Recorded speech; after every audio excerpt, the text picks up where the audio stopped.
back in the woods.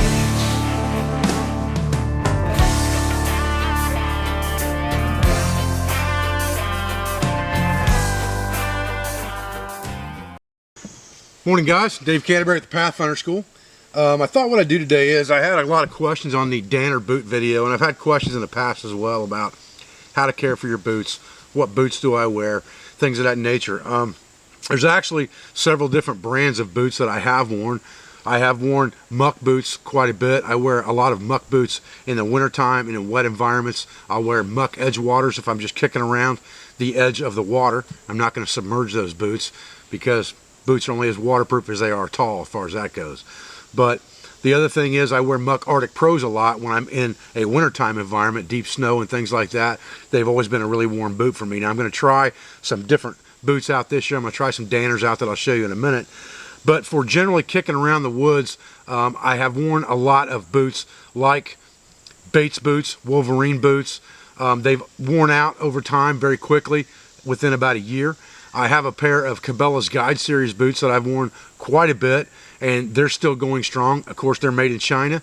Most boots nowadays are made in China unless you buy specifically US made boots from a company, and you're going to pay a premium price.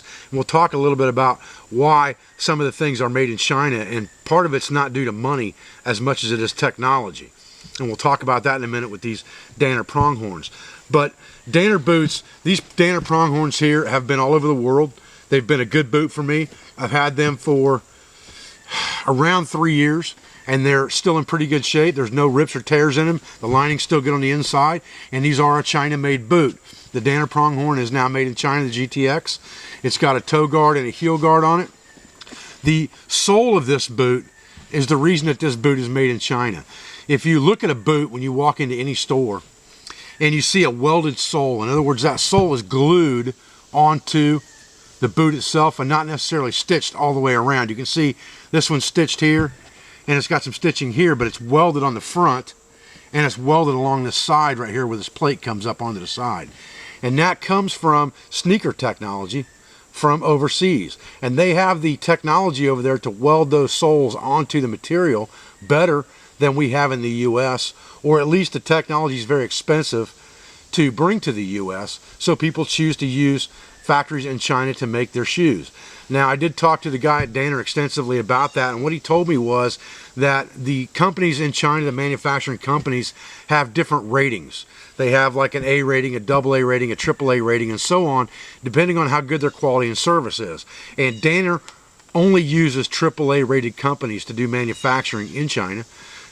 They are very, very picky about the quality of their boot. And like I said, this Danner pronghorn is made in China, and it's been a very, very good boot for me. The Cabela's Guide Series boot that I'm wearing right now also has been a very, very good boot for me, and it's made in China as well. I actually picked them up on an accident one time because I had went somewhere and left my Danner pronghorns at the house by accident, rushing to get out, and all I was wearing was a pair of Keen shoes.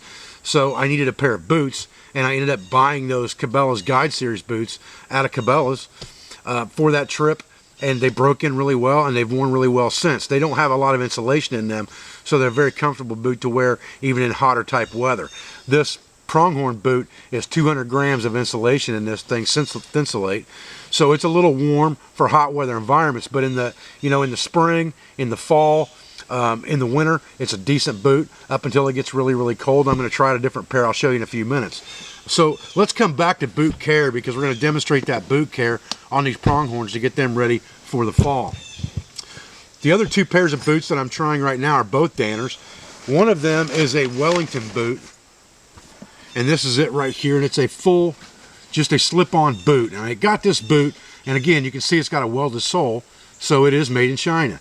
Now, I got this boot just for basically kicking around on the farm and things like that. This is a Gore-Tex boot. It has Gore-Tex technology, so it is waterproof. It's supposed to be breathable, and it is full leather. It's got a lining inside it about a quarter of the way down, all the way down inside. It's supposed to be a fairly warm boot. It's really, really comfortable so far. I've only had these boots for about 4 days, but I've worn them every day except for today because of this video since I got them, and they've been a very, very comfortable boot. They broke in very easily, even on the airplane.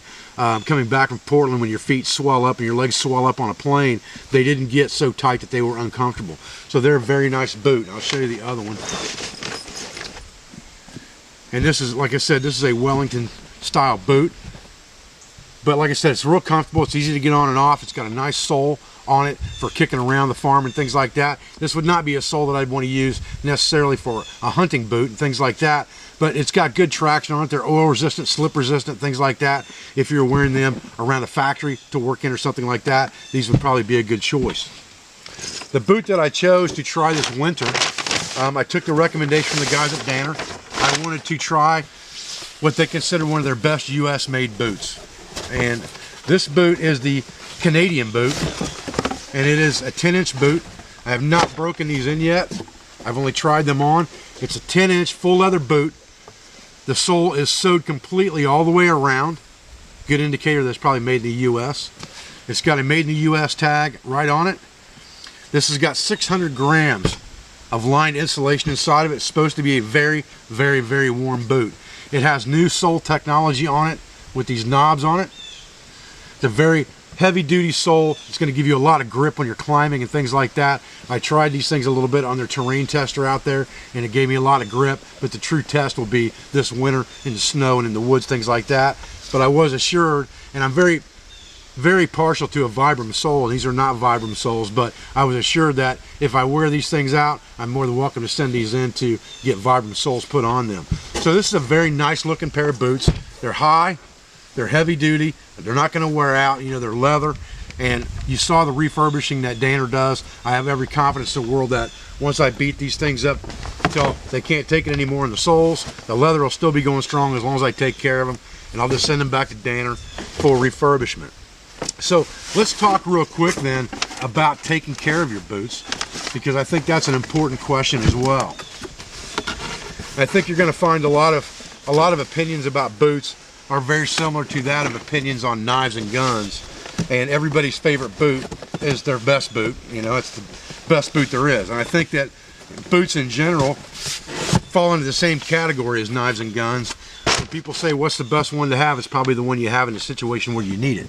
But your boots carry you in, your boots carry you out. I would urge you to at least buy the best quality pair of boots that you can buy. Like I said, the brands that I would trust, the Cabela's Guide series is a good boot. Anything by Muck Boot Company is a good boot if you're looking for something around the water. Lacrosse makes a very good water type boot, or a Wellington type rubber boot. Lacrosse makes very good boots. And then Danner, of course, for leather. So set these off to the side for a minute. We'll get these pronghorns over here. Now, one thing that I'm going to tell you, and I find that a lot of people have made this mistake, including myself. I was talking to the gentleman at Danner and asking them, what is the best thing to dress my leather boots with to care for them and help them become waterproof? Well, any place you go, just about any place that sells boots, including Walmart and Kmart, sells mink oil as well as saddle soap. Well, mink oil is great for leather, but they tell me that it's very bad for stitching. It will rot the stitching away in your boots. So mink oil is not the thing you want to use. Now, you can buy petroleum-based products if you want to go that route, but I prefer to use things that are natural. So what I use is just this regular Fix and Wax that we sell on our website.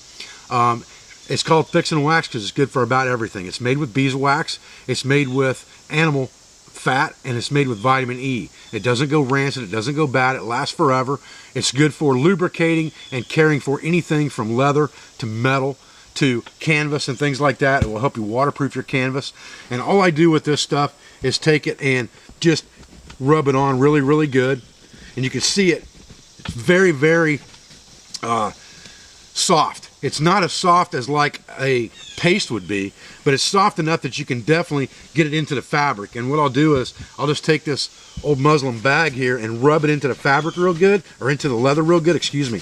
And then what I would do with that is, once I've got these things oiled up or greased up really good with this Fix and Wax, and I've got it in the leather really, really good, I would take these things and set them near, not in or too close, but near to my campfire, so that it would have a chance to permeate into the leather really, really well. And there's a couple areas on this boot that are not leather, that are more of a fabric in the tongue and things like that, but the whole upper and things like that is all leather. So I'll just smear it on there really good, just like that. And then I'll go back with this muslin, and it's kind of got some grit to it. It's kind of rough. And I'm gonna just polish it in there, and that friction is gonna heat it up a little bit and help it to permeate the leather. But caring for your boots is very, very important, especially at the end of the season or at the beginning of the season, or both. Before you put these things up for the season, you should definitely, take care of them and get them oiled up really good with this fixing wax or whatever you choose to use on your leather, some type of leather dressing, and put them in your closet. That way, if they're wet when you put them away, or they're damp, or the leather is starting to get any kind of a rot to it, that will help take care of that. It will help preserve that leather. And once you've done that, then you can put those things away, and they're going to be good to go for you when you get them out in the next season. They're not going to tear up on you or rip up. And that's important to understand. You've got to take care of these things both before the season, after the season, and during the season. And what the guys at Danner recommended to me is that you dress your boots or care for your boots, especially if you're wearing them every day like I do, off and on, depending on the season and what boot I'm wearing. They recommend that every couple weeks you put a fresh dressing on the boot. So that's what I'm going to try to do this season. And you can see some of that gummed up in the eyelets a little bit. That's no big deal. Came right out. And I'll go ahead and do that twice over this whole boot. And then I'll do the same thing with the other boot, and they'll be ready for the season. Okay guys, well, we got our boots all done and got our supplies left to put away. We'll get our boots near a heat source of some kind where we can get that stuff to soak into the leather really good. And we'll probably put another coat on there before the season starts. In a long-term self-reliant situation, you could use any type of animal tallow, fat, or lard to do the same thing with. It's a natural material. It's not going to hurt your boots a bit. It will help waterproof and care for the leather. So I appreciate you joining me for this video. I hope it answered some of the questions that you had. I'll answer questions by comments if you have them. Other than that, if I can. I appreciate you joining me for this video. I appreciate everything that you do for me, for my family, for my school. I'll be back with another educational video as soon as I can.